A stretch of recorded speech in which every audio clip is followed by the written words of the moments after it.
Majestic Artist Kalpanarma, powered by Arabilini, Guest of the Week. Guest of the Week ലെത്തുന്നു പ്രമുഖ വ്യവസായി cinema നിർമ്മാതാവ് നടൻ AV Anoop.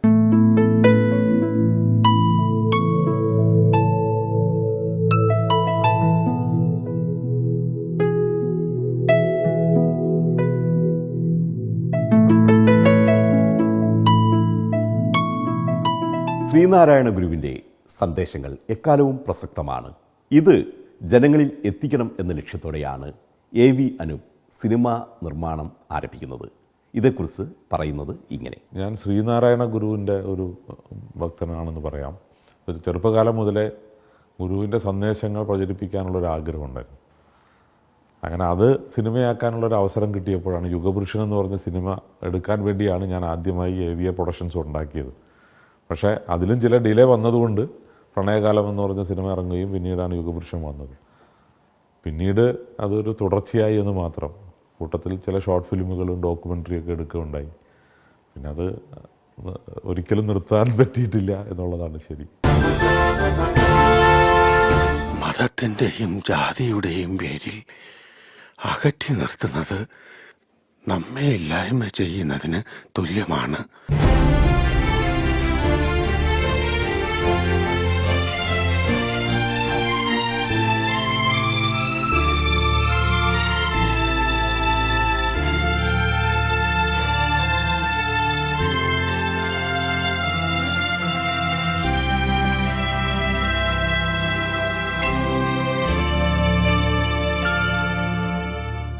വിശ്വം നിറഞ്ഞു നിൽക്കുന്ന ഒരു ശക്തിക്ക് മേൽ എന്തധികാരം, പശ്ചാത്തലം എന്ന് പറഞ്ഞാൽ അതൊരു വലിയ ചലഞ്ചായിരുന്നു. ആ കാലഘട്ടം ഞങ്ങൾക്ക് ഒന്ന് കാണിക്കാൻ വളരെ ബുദ്ധിമുട്ടായിരുന്നു. അപ്പോൾ ശിവഗിരി ആയാലും മറ്റുള്ള ഗുരുദേവൻ പോയിട്ടുള്ള ഓരോ സ്ഥലങ്ങളും അരുവിപ്പുറം പോലത്തെ സ്ഥലങ്ങളൊക്കെ നമുക്ക് റീപ്രൊഡ്യൂസ് ചെയ്യേണ്ടി വന്നു. അപ്പോൾ അത് വലിയ ചിലവുള്ളതായിരുന്നു, വളരെ ബുദ്ധിമുട്ടുള്ളതായിരുന്നു. ആർട്ട് ഡയറക്ഷൻ ഒക്കെ വളരെ ബുദ്ധിമുട്ടുള്ള കാര്യമായിരുന്നു. എന്നാലും അത് ചെയ്യുക എന്നുള്ളതായിരുന്നു. പിന്നെ മമ്മൂട്ടി ഒക്കെ അതിനോട് സഹകരിച്ചിരുന്നു. ആദ്യം മമ്മൂട്ടിയാണ് ഗുരുദേവനാകാൻ ഉദ്ദേശിച്ചത്. പിന്നീട് അദ്ദേഹം തന്നെ പറഞ്ഞു ഒരാളെ കണ്ടെത്താൻ. അങ്ങനെയാണ് തമിഴ് നടൻ തലൈവാസൽ വിജയിനെ അതിന് എടുക്കുകയും പടം വളരെ നന്നായിട്ട് വന്നു. പക്ഷേ സാമ്പത്തികമായി വലിയ പരാജയമായിരുന്നു.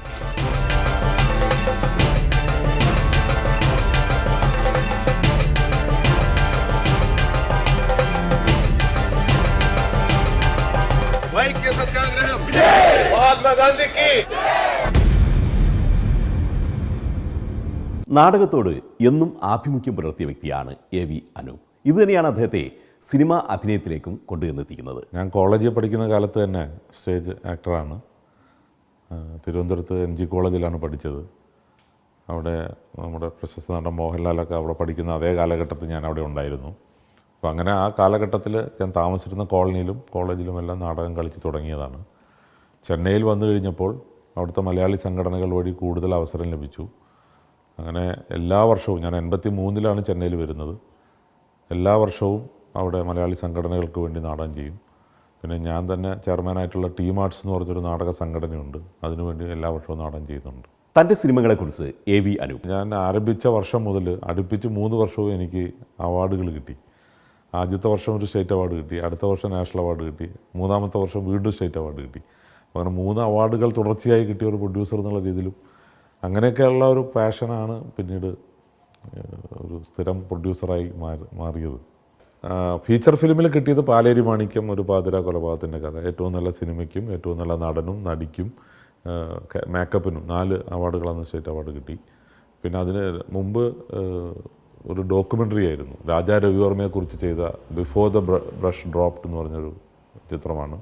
അതിന് ഏറ്റവും നല്ല ഡോക്യുമെൻ്ററിക്കുള്ളത് കിട്ടി. തമിഴിൽ ചെയ്ത ഒരു ഹ്രസ്വ ചിത്രം അപ്പുവിൻ നായകൻ, ചാരുഹാസൻ അഭിനയിച്ച ഒരു സിനിമയാണ്. അതിന് ഫാമിലി വാല്യൂസിനുള്ള ഇന്ത്യയിലെ ഏറ്റവും നല്ല ചിത്രത്തിനുള്ള അവാർഡ് കിട്ടുകയുണ്ടായി 2008-ൽ. AV അനൂപ് നിർമ്മിച്ച ഏറ്റവും പുതിയ ചിത്രമാണ് എസ്ര. എസ്രയെക്കുറിച്ച് AV അനൂപ്: ഞാൻ E4 എൻ്റർടൈൻമെൻറ്റ്സുമായിട്ട് ചേർന്നുകൊണ്ട് 4 സിനിമ ഒന്നിച്ച് ചെയ്യാൻ തീരുമാനിച്ചു കഴിഞ്ഞ വർഷം. അതിൻ്റെ ആദ്യ ചിത്രമായിരുന്നു ഗപ്പി. അതും വളരെയേറെ പ്രശംസ കിട്ടിയൊരു പടമായിരുന്നു. പിന്നെ ഒരു മുത്തശ്ശി ഗത, അതും വിജയിച്ച പടമാണ്.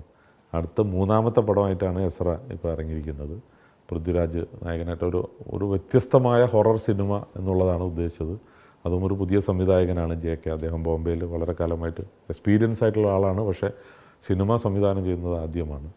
അപ്പോൾ ഞങ്ങളുടെ ആ ടീമിൽ നിന്ന് വന്ന നല്ല സിനിമകൾ ചെയ്യണമെന്നുള്ള ആഗ്രഹത്തിലാണ് ഞങ്ങൾ ഇങ്ങനൊരു ടീം ഉണ്ടാക്കിയത്.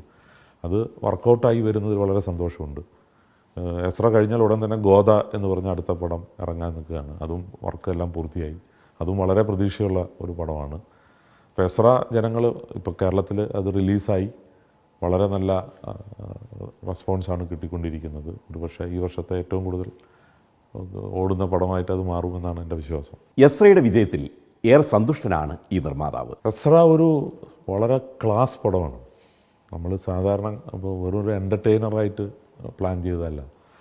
അപ്പോൾ അത് ഡയറക്ടറിൻ്റെ സ്ക്രിപ്റ്റിലായാലും അദ്ദേഹം സംവിധാനം ചെയ്ത രീതിയിലായാലും പിന്നെ സുജിത് വാസുദേവൻ്റെ ക്യാമറയിലൊക്കെ ആ ഒരു ക്ലാസ് നമുക്ക് ഓരോ ഫ്രെയിമിലും കാണാൻ കഴിയും. പക്ഷേ ഒരു ഹോളിവുഡ് സിനിമമാരി നമുക്ക് പണം ഇറക്കാൻ പറ്റില്ല. പക്ഷേ നമ്മുടെ പരിമിതികൾക്കുള്ളിൽ നിന്നുകൊണ്ട് നല്ല ഒരു മികച്ച ചിത്രം ആസ്വാദകർക്ക് പ്രത്യേക അനുഭവം തന്നെ ഉണ്ടാക്കുന്ന രീതിയിലാണ് ആ പടം ഉണ്ടാക്കിയിരിക്കുന്നത്. അതിനകത്ത് സാധാരണ ഇവിടെ ഇറങ്ങുന്ന ഹൊറർ ചിത്രങ്ങളെല്ലാം കോമഡിയായിട്ട് മിക്സ് ചെയ്തുകൊണ്ടാണ് ചെയ്യുന്നത്. അതിനകത്ത് അങ്ങനെ ഹ്യൂമർ ഉള്ള ഒരു രംഗം പോലും ഇല്ല.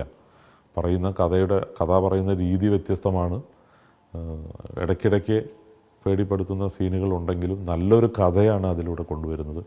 പിന്നെ ജ്യൂസിനെ പറ്റിയുള്ള ജൂതന്മാരുടെ ബാക്ക്ഗ്രൗണ്ടുള്ള ഒരു സിനിമ മലയാളത്തിൽ ഇതുവരെ വന്നിട്ടില്ല. അപ്പോൾ അതെല്ലാം ഒരു പ്രത്യേക അനുഭവം നമുക്കുണ്ടാക്കുന്നുണ്ട്. സിനിമാ നിർമ്മാതാക്കളോട് AV അനൂപിന് പറയാനുണ്ട് ഏറെ കാര്യങ്ങൾ.